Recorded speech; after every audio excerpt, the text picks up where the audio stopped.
ఇటువంటి ఇప్పుడు నియోజకవర్గానికి సంబంధించి కృష్ణానది పరివాహ ప్రాంతం అధికంగా ఉంది, వనరులు కూడా అధికంగా ఉన్నాయి, వాటి వినియోగం ఎలా ఉంది? చంద్రబాబు నాయుడు అధికారంలోకి వచ్చే ఇసుక ఉచితం అన్నాడండి. ఇవాళ ఏ ఇల్లు కట్టుకున్నా సరే ట్రక్కు 1500 రూపాయలు చెల్లించి ఇసుకను తోలుకుంటున్నారు తప్పితే ఏ ఒక్కరికి కూడా ఇసుక ఉచితంగా రావట్లేదండి.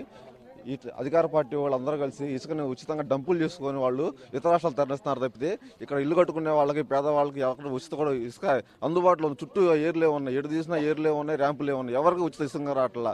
లారీలు పెట్టి వేరే రాష్ట్రాలు తరలిస్తున్నారు, అమ్ముకుంటున్నారు తప్పితే డంపులు అమ్ముకుంటున్నారు తప్పితే ఉన్న ఇసుకను కనీసం పేదవాళ్ళు ఆడుకోవాలని దుస్థితిలో ఉన్నారు. ట్రక్ ఇసుక 1500 ఇలా ఎలా కొంటారంటారు? చంద్రబాబు నాయుడు ఫ్రీ అన్నాడు ఇసుకని, ఎవరు అమ్ముకోలేకపోతున్నారు. ఇసుక దొవ్వి ఏరులో పడితే పిల్లలు ఈతకెళ్ళి చనిపోయే సందర్భాలు ఎన్నో ఉన్నాయండి. ఎన్నో వచ్చి పిల్లలు గుంటల్లో పడి చనిపోయే సందర్భాలు ఉన్నాయి. ఇసుకని తవ్వి గుంటలు అంతే పడితే వాగురాగానే పిల్లలు ఈతలకు వెళ్ళడం చనిపోవడం అండి. ఇలాంటి దౌర్భాగ్య పరిస్థితుల్లో నందిగా ఉందండి. చెప్పండి సార్, సంక్షేమ పథకాలు ఏ రకంగా ప్రజలకు చేరువ అవుతున్నాయి? ఈ ప్రాంతంలో మిర్చి ఎక్కువగా పండిస్తుంటారు, కాటన్ ఎక్కువగా పండిస్తుంటారు, రైతుల పరిస్థితి ఏ రకంగా ఉంది? ఏ రకమైన పరిస్థితి కావాలని కోరుకుంటున్నారు ఈ ప్రాంత వాసులు? సంక్షేమ పథకాలు ప్రజలందరికీ అందుబాటులో ఉన్నాయి, ప్రజలందరికీ అందుబాటులో ఉంచుతామని చెప్తున్న ఈ ముఖ్యమంత్రి, ఈ ఎమ్మెల్యే ఈరోజు ఏ రైతును కూడా ఆదుకోలేని అసమర్థ పరిపాలనని కొనసాగిస్తున్నారు. ముఖ్యంగా మా కృష్ణా జిల్లా, మా నందిగామ ప్రాంతం ముఖ్యంగా ఆధారపడే పంట సుబాబు పంట. ఈ సుబాబు పంటని మన కొండరెడ్డి గారు చెప్పినట్టు 4400 ధరని 2000 రూపాయలు ఉన్నప్పుడు కాంగ్రెస్ ప్రభుత్వం, ఏసా ప్రభుత్వంలో 4400 రాజశేఖర గారి ప్రభుత్వంలో చేసినప్పటికీ కూడా ఈరోజు మన జిల్లా మంత్రి ఉమామహేశ్వరరావు గారు అది చాలదు, రైతుకి న్యాయం జరగట్లేదు, దీన్ని 6000 పెంచమని చెప్పి ధర్నాలు యార్డుల దగ్గర ఎన్నో గగ్గోలు చేశారు. అదే మంత్రి గారు ఈరోజు 4400 నుంచి 2000 దేదారిపోతే మరి నిద్రపోతున్నారో ఏం చేస్తున్నారో ఈ రైతాంగం చూస్తూనే ఉంది. రేపు రాబోయే ఎలక్షన్లో ఈ యొక్క రైతాంగం ఆ మంత్రి గారికి, ఆ ప్రభుత్వానికి తగిన బుద్ధి చెప్తుందని నేను కోరుకుంటున్నాను. చెప్పండి సార్, నియోజకవర్గానికి సంబంధించిన సమస్యలు ఇంకేంటి? రేపు రాబోయే రోజుల్లో ప్రజల మేనిఫెస్టో తరఫున మీరు ఏ కోరికల్ని ప్రభుత్వాల ముందు, మీ దగ్గరకు వచ్చే నాయకుల ముందు ఉంచబోతున్నారు? ఇక్కడ చంద్రబాబు నాయుడు గారు అనేకమైన అబద్ధపు హామీలతో అధికారంలోకి వచ్చారు, కానీ ఒక్కటన్నా నెరవేర్చలేదు. ప్రతి ఒక్కళ్ళు ఎదురు చూస్తున్నారు ఓటర్స్ కసిగా. వాళ్ళు ఒక ప్రభుత్వ అధినేత అంటే అందరికీ ముఖ్యమంత్రి, కొన్ని వర్గాలకే ముఖ్యమంత్రి కాదు. కానీ ఇక్కడ కొన్ని వర్గాలకే, వాళ్ళ టీడీపీ గూండాలకే, కార్యకర్తలకే సంక్షేమ పథకాలు అందేటట్లు చేస్తున్నారు. జన్మభూమి కమిటీలు అనేవి పెట్టి ఆ కమిటీల ద్వారా వాళ్ళు అనుకున్న వాళ్ళకే లబ్ధి చేకూర్చే విధంగా సంక్షేమ కార్యక్రమాలు ఉన్నాయి. అదే అంతే తప్ప ఇంకా ఏ పేదవాడికో లేకపోతే ఒక ముస్లింకో, ఒక ఎస్టీకో, ఇంకొకళ్ళకి ఏదన్నా లోన్ తీసుకుందామన్నా కూడా జన్మభూమి కమిటీలు వాళ్ళు సిఫార్సు చేసిన వాళ్ళు, వాళ్ళ కార్యకర్తలు, వాళ్ళ గుండాలు సిఫార్సు చేసిన వాళ్ళకి అవి అందుతున్నాయి తప్ప అది బినామీలకు వాళ్లే దోసేసుకుంటున్నారు. ఇక్కడ ఇసుక, శాండ్ దోపిడీ, రెడ్ గ్రావిల్ దోపిడీ, ఇక్కడే పరిటాల దగ్గర కోరి వైట్ గ్రావిల్ మొత్తం దోపిడీయేనండి, మొత్తం దోపిడీ అయిపోయింది.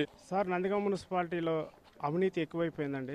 జీప్రస్ 3 కడతామని చెప్పేసి పక్కన ఉన్న కొండ రాగాపురం కొండను తవ్వేసి 300 కోట్ల రూపాయలు తినేశారు. అప్పలంగా 300 కోట్లు తినేసి లాస్ట్కి వచ్చేవరకు ఆ ప్లేస్ పనికిరాదని చెప్పేసి మళ్ళీ అనంతపాలెం దగ్గర అక్కడ పెట్టి అక్కడ ప్రజలను దోసుకోవడానికి చెప్పేసి 2200 ఇళ్ళు వస్తే ఒక్కొక్క మనిషి ఒక్కొక్క ఇంటికి 3 లక్షల రూపాయలు వాళ్ళ మీద నెత్తిన మీద పెట్టారండి. వాళ్ళ అప్పుల కింద 20 సంవత్సరాలు అప్పులు కట్టుకోవాలంటండి. అది మాత్రం ఏమాత్రం ఎవరికి ఇష్టం లేదండి. ఈ ఎమ్మెల్యే గారు వాళ్ళకి ఎవరికైతే పెద్ద కులాలు ఉండరు వాళ్ళ వరకే మాత్రం పనిచేస్తున్నారండి. మా ఎస్సీ, ఎస్టీ, బీసీ, మైనార్టీ పనులకు అసలు పన్ను అంటే చేయట్లేదండి. ఏమైనా పన్ను అడిగితే పలానా వాళ్ళ దగ్గరికి వెళ్ళి పని చేయండి, వాళ్ళకెళ్ళి అడగండి అంటున్నారు. కానీ మాలాంటి పేదలకు ఏం జరగట్లేదండి. నందిగామ మున్సిపాలిటీ దోచుకుందామా దాచుకుందామా అనే రీతిలో పనిచేస్తున్నారు, కానీ ఏ అభివృద్ధి అంటూ జరగలేదండి. నందిగామ మున్సిపాలిటీలో మా 9వ వార్డు ఉందండి. 9వ వార్డులో కూడా సంక్షేమ పథకాలు ఏదో 4 రోడ్లు వేశారు. 4 రోడ్లు కూడా పంచుకున్నారు. జన్మభూమి కమిటీల వల్ల పంచుకొని వాళ్ళు నీకెన్ని రోడ్లు నాకెన్ని రోడ్లు కొట్టుకునే పరిస్థితి వచ్చిందండి ఆ రోజు అక్కడ. ఈ రోజు అక్కడ 9వ వార్డులో అలాగే నందిగామ మున్సిపాలిటీ మొత్తం ఇదేనండి. ఎవరి కాళ్ళు రోడ్లు నీకెన్ని రోడ్లు నాకెన్ని రోడ్లు ఇదిగా ఉంచుకొని దోచుకోవడం తప్పితే అభివృద్ధి చేసిందనే డ్రైనేజ్ వ్యవస్థ బాగాలేదండి. మంచి వాటర్ సంస్కరణ చాలా విఫలమయ్యారండి వాళ్ళు. నియోజకవర్గ కేంద్రం ఇది. ఇక్కడ ఎమ్మెల్యేలు తర్వాత అధికారులు కూడా అందుబాటులో ఉంటారు. ఈ 5 ఏళ్ల పాలన ఏ రకంగా ఉంది? ఈ పాలన ఎంత పారదర్శకంగా కొనసాగింది? రేపు రాబోయే రోజుల్లో పాలన ఎలా ఉండాలని కోరుకుంటున్నారు? ఈ నందిగామ నియోజకవర్గం ఒక విలక్షణమైన నియోజకవర్గం. దాదాపు తెలుగుదేశం పార్టీ ఆవిర్భావం తర్వాత 37 సంవత్సరాల్లో 35 సంవత్సరాలు 32 సంవత్సరాలు తెలుగుదేశం పరిపాలన కొనసాగింది. కానీ ఇన్ని సంవత్సరాలు ఒకే పార్టీ పరిపాలన ఉన్న అభివృద్ధి విషయంలో కానీ అవినీతి విషయంలో మాత్రం ప్రతి 5 సంవత్సరాలకు ఒకసారి మాత్రం 4 అడుగులు ముందుకెళ్తున్నారు తప్పితే ఏ రకంగా ప్రజల ప్రయోజనాలు కాపాడడంలో కానీ ఇక్కడ ఉన్న సహజ వనరుల్ని ప్రజలకు అందించడంలో కానీ అలాగే ఇక్కడ అవినీతిలో ఒక కొత్త రూపమైన కేంద్ర ప్రభుత్వ పథకాలను మాత్రం జాగ్రత్తగా ఎన్నుకున్నారు. అందులో స్వచ్ఛ భారత్ కింద మంజూరైన మరుగుదొడ్లు, ఆ మరుగుదొడ్లు లబ్ధిదారుడికి కూడా తనకు పేరున మరుగుదొడ్డి మంజూరైందనే విషయం కానీ తన పేరున మరుగుదొడ్డి కట్టుకొని డబ్బులు డ్రా చేసిన విషయం కూడా తెలియకుండా దోపిడీ జరిగింది. ఒక చంద్రపాడు మండలంలోనే సుమారు ₹1.5 కోటి పైగా దోపిడీ జరిగింది. ఆ దోపిడీని వైఎస్ఆర్ కాంగ్రెస్ పార్టీ వెలికితీసి దానికి బాధ్యులైన అధికారులైన ఎండీఓ కానీ జూనియర్ అసిస్టెంట్ కానీ సస్పెండ్ చేయడం జరిగింది. అదేగా నందిగామ మండలం రామిరెడ్డిపల్లి గ్రామంలో సుమారు 75 లక్షల మరుగుదొడ్ల అవినీతి జరిగితే అందులో ₹30 లక్షల రికవరీ చేయడం జరిగింది. ఇక్కడ ఒక విలక్షణమైన రీతిలో కేంద్ర ప్రభుత్వ పథకాలు ఎదుర్కోవడం, వర్మి యూనిట్ల పేరుతో ఒక్కొక్క యూనిట్కి 16 నుంచి 20 వేల రూపాయలు డ్రా చేశారు. దానికి నిర్మాణానికి ఖర్చు కేవలం 4,000, 5,000.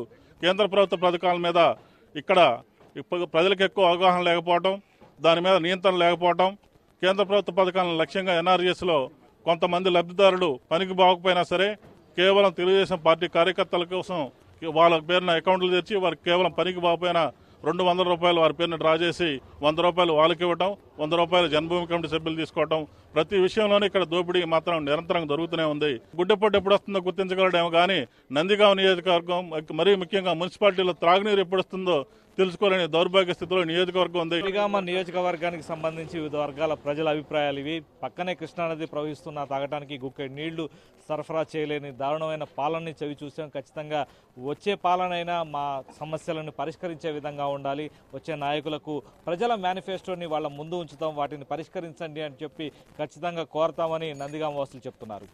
వీడియో జర్నలిస్ట్ వెంకట్తో రాజా రమేష్, సాక్షి టీవీ, నందిగామ, కృష్ణా జిల్లా నుంచి.